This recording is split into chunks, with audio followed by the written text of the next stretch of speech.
Moving forward with this Duke football season, big game coming up on Saturday. Blue Devils back on the road at Louisville. Is the quarterback playing? What's the status of Riley Leonard? How does Mike Elko feel going into the game? All that and more on today's episode of Locked On Blue Devils. Hi, everybody. Dick Vitale. Hey, make sure you listen, man, to Locked On Blue Devils with J.J. Jackson. He's awesome, baby. You are Locked On Blue Devils, your daily podcast on the Duke Blue Devils, part of the Locked On Podcast Network, your team every day.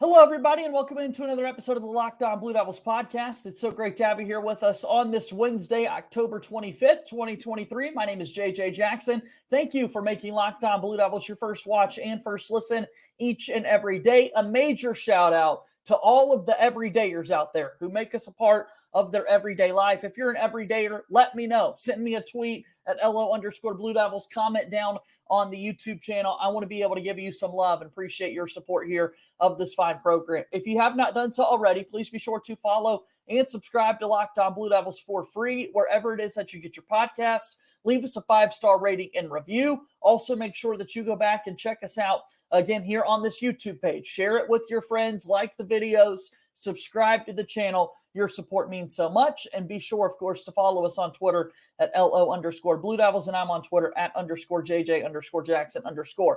All right, Duke football coming off a tough loss against Florida State. They get set for Louisville. And who better to talk about it with than our good pal Josh Cox, who joins us here on the show today. Josh, it's good to see you. You made the trip to Tallahassee. That just had to have been a whirlwind of emotions watching that entire game play out on Saturday night. It was, and may I say this to your introduction, if you are not an everyday listener, this is the time of year. Yeah. These next 2 weeks, football, basketball starting up, football's rolling from now until basically the end of December, whenever Duke's bowl game is. You need to keep it locked here every day. So, yes, thank you for that. Yeah. Little commercial, but that's just the truth. There's a lot going on in the world of major sports at Duke. It's hard to talk about it all. It's really hard to talk about it all. And I know people, more football, more basketball. It's kind of split crowds amongst the Duke fan base out there. So we're going to try to talk about it all here on the program. But it's a lot of football today. Doing a great job. Well, listen, Florida State, so I was able to go down to Tallahassee and experience the game in person with 75,000+ of my closest friends. And it was quite the experience. I've not been in a stadium. I don't think that's probably the largest number of people I've been in the stadium with watching football. So pretty crazy. And then, pretty crazy to think how well Duke played for 3 quarters. Pretty incredible to think that Duke had, Florida State, who they've never beaten in program history. They had them back on their heels, and they didn't know what to do. And then, things changed, and I'm sure we'll get into it. But it was a fun time, man. It was really neat to be able to go down there. A 3-point lead for Duke at the end of 3 quarters. 2017 is the score. And then, unfortunately, the Blue Devils did not score at all in that final quarter. Florida State scores 3 touchdowns. They win by 18, 38-20, the final score in this one. Riley Leonard, of course, the big story, able to play for Duke, did not finish the game, however. Before we get to his exit, talk about the lead up for Riley Leonard, who had not played the previous week, had a bye week following the Notre Dame game the last time we saw him. The action that we did see throughout the first half and whatnot. What were you noticing out of the quarterback, Josh? Yeah, I mean, certainly his completion percentage, wasn't probably what he wanted it to be. But once again, he was managing the game well, and I will say this, Duke was moving the ball while Riley Leonard, was in the game. Now, it didn't mean we were scoring touchdowns every time. I completely understand that. But we were moving the football. In fact, the one play where he wound up scrambling, I think he got 14 yards on the scramble. You could tell he wasn't as fast as he typically is, but he was fast enough to make a couple guys miss. And it was really cool, to see him. You knew he was favoring that right foot, but the right ankle, but you weren't sure just how much pain he was in. And so, leading up to that point, I thought he did a good job. I thought Coach Johns Obviously, he didn't call his number in the run game, which I completely understand, rightfully so. And so, that was a great game for Jacquez Moore, whose hometown is right outside of Tallahassee. So that game meant a whole lot to him. And it was really cool. He had 99 yards in the first half alone and wound up ending the game, well over 100 yards. And so, I thought ultimately Riley played a great game, managed it well. I mean, listen, when he exited the game, we were up 20-17 with the ball in the red zone. And what more can you ask for, right? You're 3/4 of the way done with the game. You're up by 3, and you got the ball in the red zone. And then against the top 5 team in the country, like trying to make magic happen. Against, admittedly, from Coach Elko, the fastest defense that we played all season. And, he did that. And so I got to give him credit, ultimate credit. He had us where we needed to be in that moment. Okay, so that Notre Dame game, at the end of it, the images are what are sticking with people, right? Riley Leonard on the ground, having to be helped off the field by teammates and training staff, being in the medical tent, Sam Hartman waiting nearby, and that sort of thing. That's the last image we saw as the game was ending. At Florida State, however, this is a game in which you've still got a quarter left to play. Henry Beelan IV comes in and whatnot. So from the start of the game towards kind of that change, what was it? Was there a particular play or moment you think that really kind of set Riley Leonard back for folks who were not watching this football game? How do we get to that point that now Henry Beelan's got to come back in? Camera shots kept showing Riley Leonard trying to get loose and back into the game and whatnot. What ultimately happened, Josh? Yeah, I mean, they got some pressure. Line broke down a little bit. And I'll just call it what it was. There was a egregious, face mask penalty that was called against one of the interior defensive linemen from Florida State. But then Riley, and see, I did not have the benefit of watching this on TV, so I just saw it in the moment. And they obviously didn't show a ton of replays, or I don't think they showed any replays. But he was hit as well, kind of at the same time, and so he was having his head jerked around with the face mask. And then he got hit in his leg.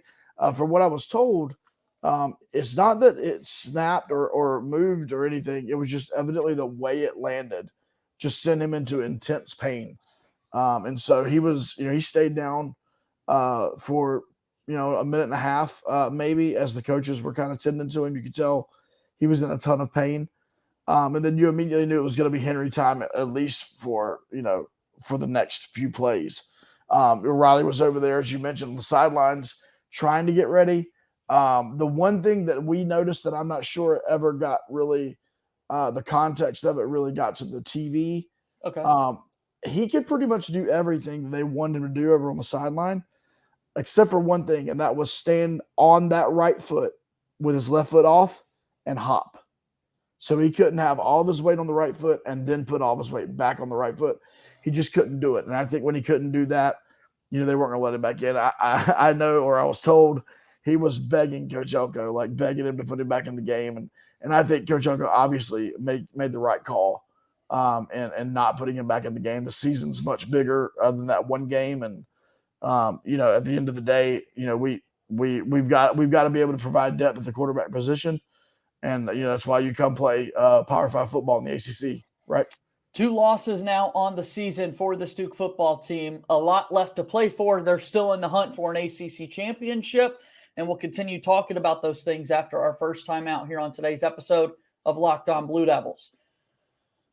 Locked On Blue Devils here today is brought to you by our friends over at Jace Medical. Jace Medical, one of our absolute favorites. You want to make this a part of your everyday life, and we're talking about the Jace case, a personalized emergency medication kit that contains 5 essential antibiotics that treat the most common and deadly bacterial infections. You can also customize your case and add additional life-saving medications based on your unique needs. Jace Medical now offers customability for your Jace case with dozens of add-on medications. Choose the medications that best fit you and your family's unique need. Right now, go to jacemedical.com and enter promo code Locked On, LOCKEDON, promo code Locked On at checkout for a $20 discount on your order. That's promo code Locked On at jacemedical.com, JASEmedical.com.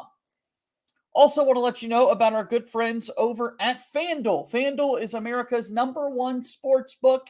FanDuel has all the best odds and lines that you're looking for. Get into this NFL season with FanDuel. New customers get $200 in bonus bets guaranteed when you place a $5 bet. That's $200 in bonus bets, win or lose. If you've been thinking about joining FanDuel, there's no better time to get in on the action than now. Thursday night football tomorrow night. We've got the Tampa Bay Buccaneers, the Buffalo Bills, in a fun one. You can see all the spreads, player props, over-unders, and so much more. Go ahead, visit FanDuel.com/lockedon and kick off the NFL season. FanDuel is an official partner of the NFL. Moving forward here on today's episode of Locked On Blue Devils, JJ Jackson alongside my pal Josh Cox from Duke Football Talks Section 17 podcast. Their podcast is available wherever you get them. They're also available to watch on YouTube. What's kind of the format of your podcast? What can people find when they go and listen or watch you each and every week, Josh? Yeah, thanks, JJ. We typically will report kind of back on the previous game and kind of give our thoughts on hopefully the win that happened the previous weekend or loss. And then we try to have an interview every week with someone related to our future opponent. And so this past week it was a little bit difficult with Louisville. We just couldn't find someone we wanted. And so we reached out to Mark Packer, which was really cool, ACC Network guy. He had actually picked Louisville with a sleeper pick at the beginning of the season. That's why we went to him. We got to spend 25 minutes or so talking to Pack, which was really cool. And then we take questions every week. I know, JJ, you and I will sometimes do a mailbag episode here.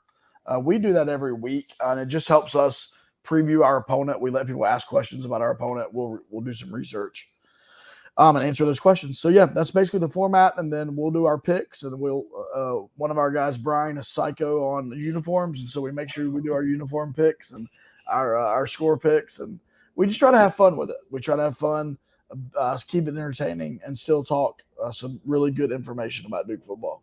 How many questions are you getting this week about the status of number 13?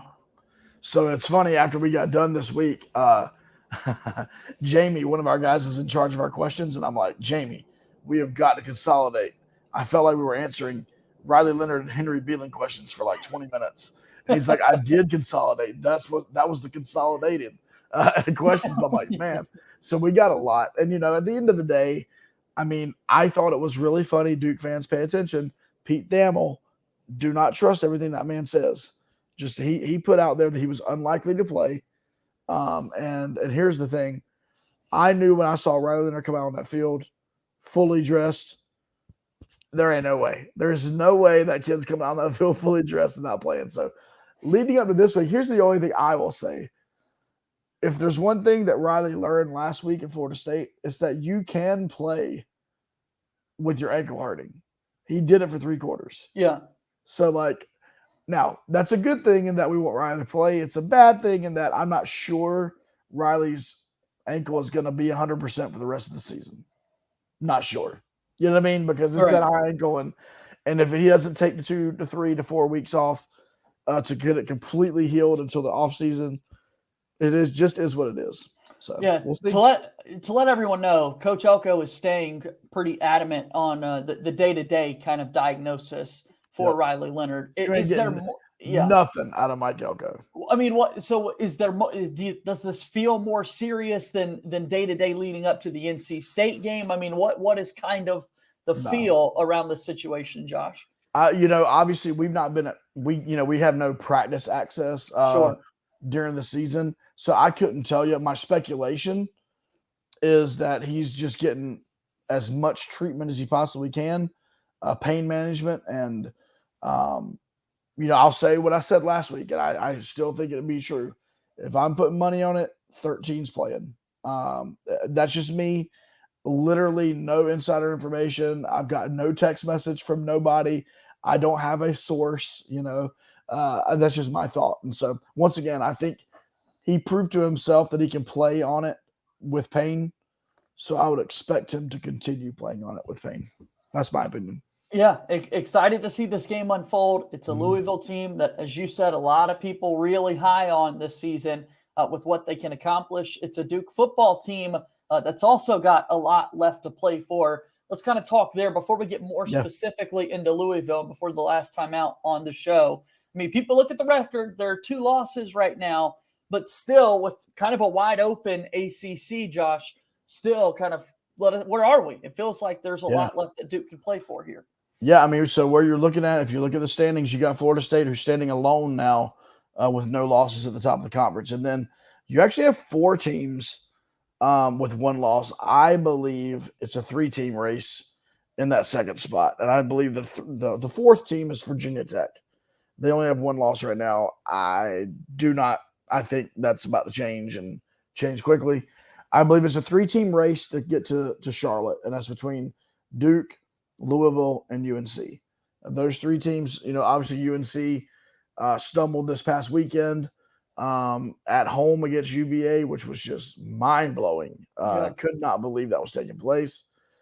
We were following the game from Doak Campbell Stadium, and so even while Duke was giving away that game a little bit, we had a little positive hope there as UVA took care of business. And then Louisville, who had beaten Notre Dame and was riding very high, had gotten ranked, I think, upwards in the 15 to 18 range.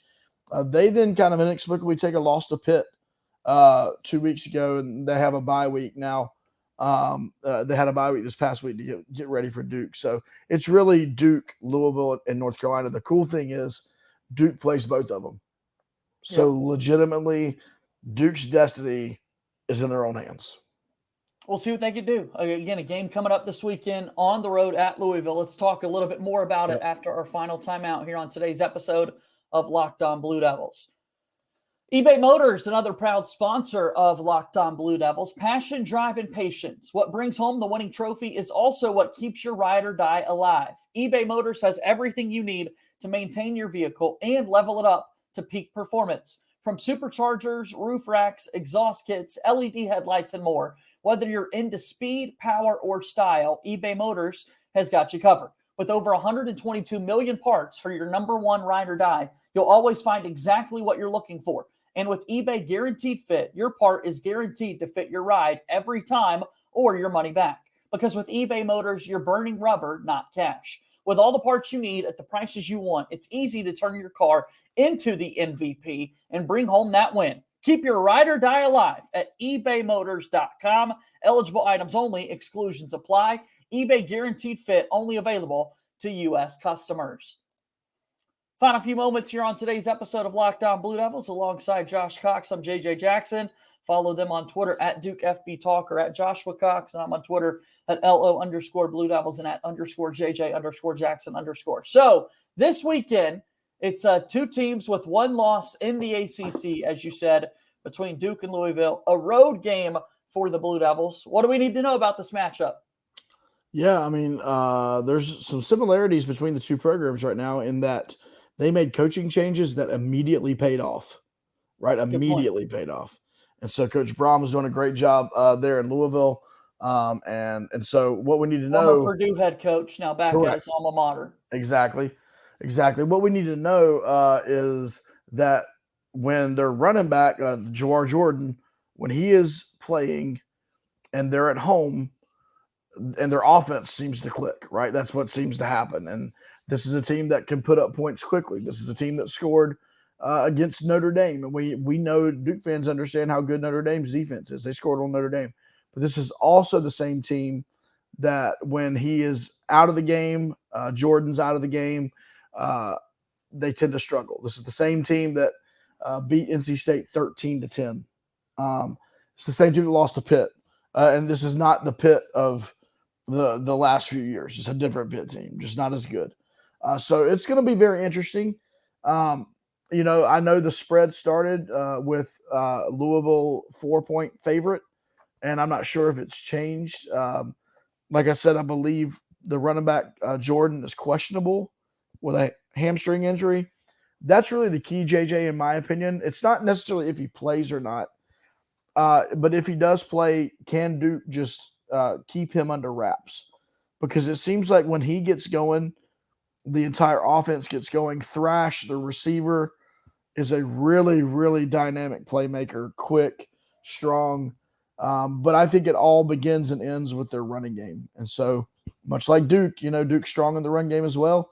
By the way, shout out Jaquez Moore, one of the top 5 fastest runs this past weekend at 21.4 miles an hour. I think the previous week, Jordan Waters made that same list at right around the same time. So anyway, but this coming week, it's going to be a battle of two teams that really play their best when their run game is intact. I like Duke's health in their running back room. Jalen Coleman, who, Duke fans love, and he's a senior, got some playing time there towards the end of the Florida State game, ran the ball really well, actually. And so if Duke can exert their will and run the football, I love Duke's chances. If Louisville exerts their will, and if Jordan is healthy and they run the football, then, man, anything can happen. Not a night game, but still kind of on major television for Duke. They're playing on big ESPN, main ESPN, 3:30 Eastern time. Number 20 Duke, number 18 Louisville. And our friends at FanDuel do have the Cardinals favored by 4 points in this one. So very excited to see how this game kind of plays out. Both teams coming off a loss, as you said. I think that's a big thing. Like, what's the motivation for both of these teams to kind of get back right? Because a lot left to play for. And then as folks are watching us on YouTube and you're seeing that schedule roll across the bottom of your screen, a really quick turnaround for Duke. They play Thursday next week, Thursday, November 2nd. Duke's back at home with the night game against Wake Forest. I mean, if you want to look at it this way, as far as like the driver's seat into that ACC championship game, this game is really like a loser leave town kind of game. I mean, not that 2-loss team couldn't get in. Obviously, we know crazier things have happened over the years. But really, when you look at Louisville, UNC, and Duke all with 1 loss right now, I mean, it really is kind of loser leave town. And so, Duke still obviously can have an extremely successful season, especially with the strength of the schedule that they played. There's going to be no lack of focus for these guys, motivation from 2 years ago when they got absolutely destroyed, like 66-26 or something crazy at home to Louisville. And a lot of those guys obviously still on this roster and, obviously want to prove that this is a different team. And so, it's going to be a great game. Like you said, 3:30.